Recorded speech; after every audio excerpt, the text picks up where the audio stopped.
Panel energy के field में एक रिवॉल्यूशन हो सकता है। जहां कन्वेंशनल सोलर पैनल से हमें एज ए इलेक्ट्रिसिटी आउटपुट में मिलती है, वहीं सोलर हाइड्रोजन पैनल से हाइड्रोजन हमें आउटपुट में मिलती है। और हाइड्रोजन एक बहुत ही पावरफुल फ्यूल है और इसी हाइड्रोजन की वजह से यह पैनल इतने खास हो जाते हैं कि रात में भी हमें पावर सप्लाई कर सकते हैं। लेकिन हमें इसकी ज्यादा जरूरत इंडस्ट्री और हमारे व्हीकल के लिए है, क्योंकि इलेक्ट्रिक कार को चार्ज करने में बहुत ज्यादा टाइम लगता है। लेकिन हाइड्रोजन हमारे पास होगी तो कार को रीफिलिंग पेट्रोल डीजल की तरह आसानी से किया जा सकेगा। आपको पता है पानी हाइड्रोजन का रिच सोर्स है। 2 हाइड्रोजन और ऑक्सीजन एटम पानी बनाते हैं, लेकिन पानी से हाइड्रोजन निकालने की जो कन्वेंशनल अप्रोच है, जो सबसे ज्यादा पॉपुलर है, उसमें हमें डिस्टिल्ड वाटर की जरूरत होती है, जो पानी की प्योरेस्ट फॉर्म है। अब आपको पता है पानी प्योर फॉर्म में नहीं होता है, तो इसको प्योर बनाने के लिए बहुत सारी एनर्जी वेस्ट हो जाती है और पानी को प्योर करने के बाद में इलेक्ट्रोलिटिक प्रोसेस शुरू की जाती है, जिसमें और अलग से एनर्जी डालनी पड़ती है। लेकिन सोलर हाइड्रोजन पैनल एक अलग ही कॉन्सेप्ट लेकर आता है। यह इन्वायरमेंट में मौजूद मॉइस्चर में से पानी निकाल लेते हैं और मॉइस्चर पार्टिकल आपको पता है एकदम प्योर होते हैं, कोई कंटेमिनेशन नहीं होता है। रिसर्चर्स का कहना है कि जिस भी लोकेशन पर 20% तक मॉइस्चर है, वहां पर यह पैनल काम कर जाते हैं। तो रात के टाइम में मॉइस्चर कंटेंट थोड़ा ज्यादा अवेलेबल रहता है, तो जब हवा चलती है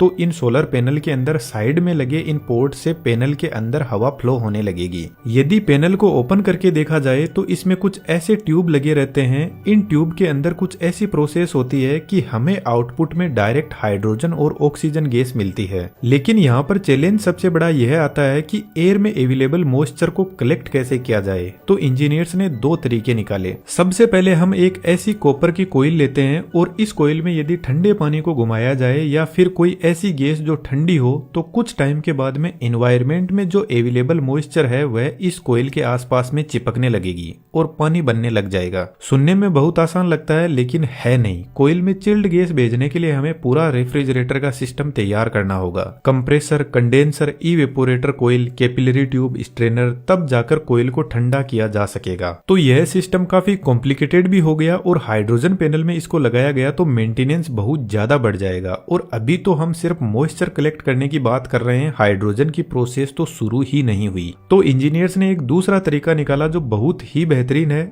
इन्होंने एक मेम्ब्रेन ली जो मेलामाइन स्पंज या सिंटर्ड ग्लास की बनी हुई है। इस मेम्ब्रेन को प्रोटॉन एक्सचेंज मेम्ब्रेन भी बोलते हैं। यह एक फोम होती है। जब रात को हवा चलती है तो हवा इस फोम से होते हुए निकलेगी। यह फोम हवा को आगे पास कर देगी और इसमें जो वाटर कंटेंट है उसको अपने पास में रख लेगी और वाटर को यह अपने अंदर ही स्टोर करके रखती है, कहीं अलग से स्टोर नहीं किया जाता है। यह मेम्ब्रेन पानी को अपने सरफेस एरिया पर इवनली डिस्ट्रीब्यूट कर देती है।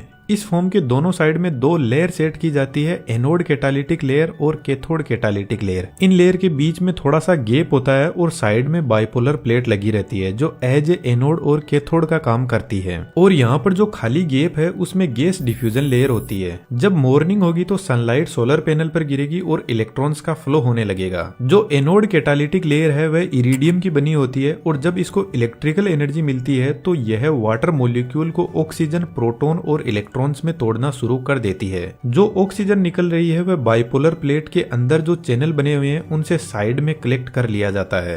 यहाँ पर जो इलेक्ट्रॉन्स है वह तो सोलर पैनल के थ्रू ड्राइव हो रहे हैं और प्रोटॉन्स इस मेम्ब्रेन को क्रॉस करके दूसरी साइड में जाने लगेंगे। और दूसरी साइड में कैटालिटिक लेयर प्लेटिनम की बनी होती है, तो प्लेटिनम की लेयर प्रोटॉन और इलेक्ट्रॉन्स को वापस साथ में लेकर आती है, जिससे हाइड्रोजन प्रोड्यूस होगी और कैथोड बाइपोलर प्लेट के चैनल से हाइड्रोजन को कलेक्ट कर लिया जाता है।